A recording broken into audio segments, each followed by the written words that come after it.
দিন শেষ, ইসলামের বাংলাদেশ, তন্ত্রমন্ত্রের দিন শেষ, ইসলামের বাংলাদেশ। তোমার নেতা আমার নেতা বিশ্বনবী মুস্তাফা, আমরা সবাই রাসূল সেনা, তন্ত্রমন্ত্রের দিন শেষ।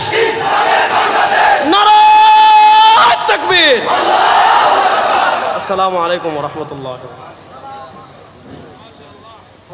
শেখ আপনি আসেন, বসেন, তাহলে আমার ওয়াজটা একটু আগাবে। আপনি সামনে আসেন, আসেন আসেন আসেন আসেন, আল্লাহ আসেন না, মানুষ একটু আপনারা দেখুক, সমস্যা কি? আমাদের দেখেন এখন খুশি তো, এখন খুশি তো? আমার বড় ভাই চলে আসছেন ইনশাল্লাহ। আমি তো আগেই বলছি আমি আলোচনা করবো, আমি বয়ান করব না, এখন বয়ান হবে ইনশাল্লাহ। বলেন আল্লাহ উম্মার জন্য শেখ হাফিজুর রহমান সিদ্দিকী কুয়াকাটাকে দীর্ঘ কর্মমুখর নেক হায়াতে তয়্যিবা দান করুক। আল্লাহ উম্মার কল্যাণে আরো বেশি খিদমত করার তৌফিক দান করুক। এখন আমার ওয়াজ মনে আছে, রমাদানে যে আসিয়া নামক একটা মেয়েকে ধর্ষণ করার ঘটনা ঘটেছিল, আপনারা কষ্ট পেয়েছিলেন কি? আপনারা কষ্ট পেয়েছিলেন কি পান নাই? সারা দেশ তুলপাড় হয়ে গিয়েছে। প্রধান উপদেষ্টা বিবৃতি দিয়েছেন, তারেক রহমান বিবৃতি দিয়েছেন, পীর সাহেব চরমোনাই বিবৃতি দিয়েছেন, জামাতের আমির বিবৃতি দিয়েছেন, মৌলানা মামুনুল হক বিবৃতি দিয়েছেন। আসামি গ্রেফতার হলো, বিচার হয়েছে? কবে বিচার হবে কোনো গ্যারান্টি আছে?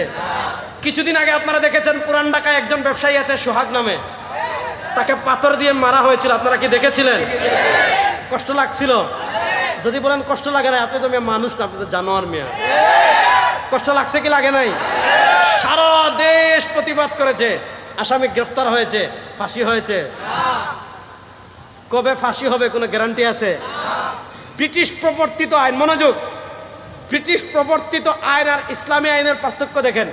ব্রিটিশ প্রবর্তিত আইনে একজন অপরাধ করেছে, তাকে গ্রেফতার করবেন, গ্রেফতার করার পর শাস্তি দিতে 30 বছরও লাগতে পারে, 40 বছরও লাগতে পারে, 50 বছরও লাগতে পারে, 60 বছরও লাগতে পারে। কবে তার শাস্তি হবে এটার কোনো গ্যারান্টি নাই। বাংলাদেশে এমন আছে, খুন করেছে 75 সালে, এখনো রায় হয় নাই। খুন করেছে 80 সালে, এখনো রায় হয় নাই। খুন করেছে 90 দশকে, এখনো রায় হয় নাই। এবার দেখেন ব্রিটিশ প্রবর্তিত আইনে খুন করেছে, আপনার চোখের সামনে খুন করেছে, তার অপরাধ এখনো প্রমাণিত হয় নাই। ব্রিটিশ প্রবর্তিত আইন বলবে থানায় মামলা করেন, মামলা করতে যাবেন, বুঝছেননি? আবার যদি সে সরকার দলীয় হয় মামলা নিতে চাইবে না। এবার আপনি বিচার ব্যবস্থায় যান, আপনি উকিল ধরেন, টাকা, উকিলের পেশকার রেট টাকা, প্রথম শুনানির দিন টাকা, দ্বিতীয় শুনানির দিন টাকা, তৃতীয় শুনানির দিন টাকা। 1 বছর শুনানি হলো, লাখ টাকার কাছাকাছি খরচ, রায় দেয় না। নিম্ন আদালত থেকে যান হাইকোর্টে, আবার উকিল ধরেন, আবার টাকা, আবার শুনানি, আবার টাকা। 1 বছর যায়, 2 বছর যায়, 3 বছর যায়, 10 বছর যায়, 12 বছর পরে রায় দেয়। রায় দেওয়ার পর আবার সুপ্রিম কোর্টে আপিল, আবার টাকা। বেচারা কই কিরে, বাইরেও হারাইলাম, ভাইরে তো আর পাবো না, ছেলে হারাইলাম, ছেলেকে তো আর পাবো না।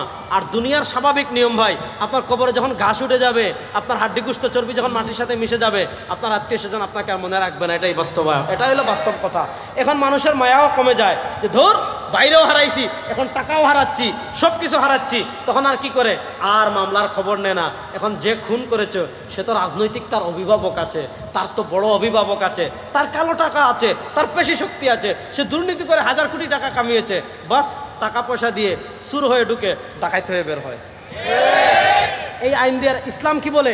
ইসলাম বলে আজকে সন্ধ্যায় আপনি খুন করেছেন, এশার সময় প্রমাণিত হয়ে গিয়েছে আপনি খুনি, আর কোনো আপিল চলবে না। আন্নান নাফসা বিন নাফসি ওয়াল আইনা বিল আইনি ওয়াল আনফা বিল আনফি ওয়াল উযুনা বিস উযুনি ওয়াস সিন্না বিস সিন্নি ওয়াল জুরুহা কিসাস। ইসলাম বলে আজকে সন্ধ্যায় আপনি খুন করেছেন, এশার সময় প্রমাণিত হয়েছে, এশার সময় আপনি যেভাবে খুন করেছেন ওইভাবে আপনাকে খুন করা হবে।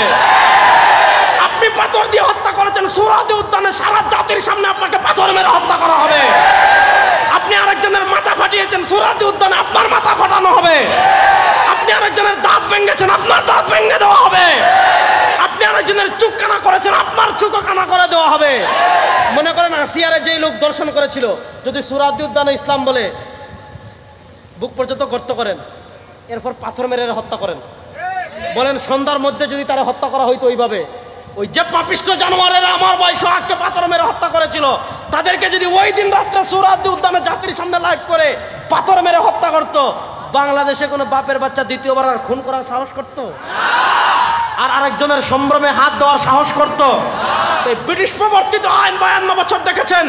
এই ব্রিটিশ প্রবর্তিত আইন এই দেশে, আমি সব জায়গায় বলি, ব্রিটিশ প্রবর্তিত আইন দিয়ে মানুষের ন্যায় বিচার করা দূরের কথা মিয়া, পশু পাখির ন্যায় বিচার প্রতিষ্ঠা করা যাবে না। যেই বিচার ব্যবস্থা একজন মানুষকে 17 বছর কারাগারে রাখে, 17 বছর পরে এই যে একজন মানুষ বেকসুর খালাস পায়, 18 বছর পর বেকসুর খালাস পায়, ওই বিচার ব্যবস্থা মানুষের হতে পারে না, কুত্তার বিচার ব্যবস্থা হতে পারে। আপনারা শুধু এই আইনটা করেন যে কেউ যদি বেকসুর খালাস পায় তাহলে তার যাবতীয় দায়ভার বিচারক দিতে হবে, সরকার দিতে হবে, দেখবেন আমাদের বিচার ব্যবস্থা থাকবে না। এজন্য আমার যুবকদেরকে বলবো, ব্রিটিশের বিচার ব্যবস্থা 54 বছর দেখেছেন, খুন বন্ধ হয় নাই, চাঁদাবাজি বন্ধ হয় নাই, টেন্ডারবাজি বন্ধ হয় নাই, দুর্নীতি বন্ধ হয় নাই, ইফটিজিং বন্ধ হয় নাই, ধর্ষণ বন্ধ হয় নাই, মানুষ জানের নিরাপত্তা পায় নাই, মুক্তিযুদ্ধের চেতনা, সাম্য, মানবিক মর্যাদা, সামাজিক সুবিচার প্রতিষ্ঠা পায় নাই। 54 বছর সাতার মাথার ব্রিটিশের আইন দেখেছেন, কোনো পরিবর্তন হয় নাই। এই 2024-এর জুলাই আগস্টের পরবর্তীতে বাংলাদেশে আল্লাহর কোরআনের আইন বাস্তবায়ন করার জন্য প্রস্তুত আছেন না?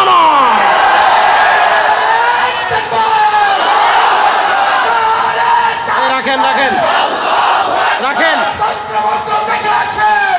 এবার ইসলামের বাংলাদেশ দেখার জন্য প্রস্তুত আছেন তো ইনশাআল্লাহ?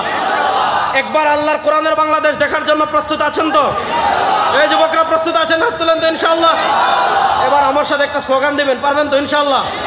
আমি বলবো তন্ত্রমন্ত্রের দিন শেষ, আপনারা বলবেন ইসলামের বাংলাদেশ, পারবেন তো ইনশাআল্লাহ? যুবকরা হাত তুলেন তো ইনশাআল্লাহ।